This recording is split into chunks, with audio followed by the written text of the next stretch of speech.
राज्य में पुणी हेब बड़ वर्षा एने आंचलिक पाणीपाग विभाग पक्षर जारी है एक बड़ सूचना। तेज 4 जिला को रेड वार्निंग थिबा बेले 8 जिला को ऑरेंज वार्निंग जारी।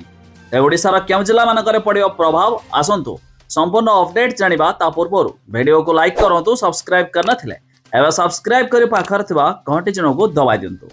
उत्तर पश्चिम बंगोपसागर में एक लघुचाप सृष्टि होइछि। प्रभाव रे गत कालीठू राज्य में अधिकांश स्थान में मेघुआ पाग सह वर्षा होइथिया बेले आज मध्य समान स्थिति रही। तेज गत 36 घंटा मध्य राज्य में गोटे 2टी स्थान में अति प्रबल और 4टी स्थान में प्रबल अति प्रबल और 5टी स्थान में भारी वर्षा होइछि। तेज आज लघुचाप अधिक घनीभूत होगा सह यह सदृश लघुचाप परिणत हो उत्तर पश्चिम दिगरे गति करुछि। ओडिशा मध्य दे आगको जीव फल आज राज्यर अधिकांश स्थान में प्रबल वर्षा होगा नहीं आकलन करिछि आंचलिक पाणीपाग विज्ञान केन्द्र। तेज आज देवगढ़, झारसुगुड़ा, सुंदरगढ़ और संबलपुर जिले में प्रबल अति प्रबल वर्षा होगा नहीं पाणीपाग विभाग आकलन करिछि।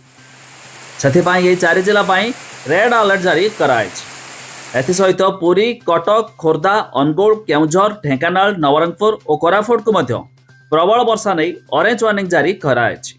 सेपटे राज्य में आउ सब जिले में वर्षा होगा नहीं येलो वार्निंग दि जाइछि।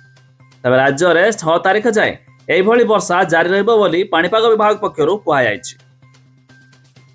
तबे लघुचाप प्रभाव रे राज्य में भल वर्षा हेबो बोली पाणीपाग विज्ञान केन्द्र पक्षरु कुहाଯାଇଛି। भारतीय पाणीपाग विभाग तथ्य अनुसार चलित वर्ष मे 28 रे मौसुमी वायु ओडिशा रे सक्रिय होइतिला। सेबेठारु आज सुधा बंगोपसागर में 12टी लघुचाप क्षेत्र सृष्टि होइछि। केवल गत 20 दिन में सृष्टि होइछि 3टी लो प्रेशर बा लघुचाप। तेबे आपणकर केउ जिला ता निहाती कमेंट करी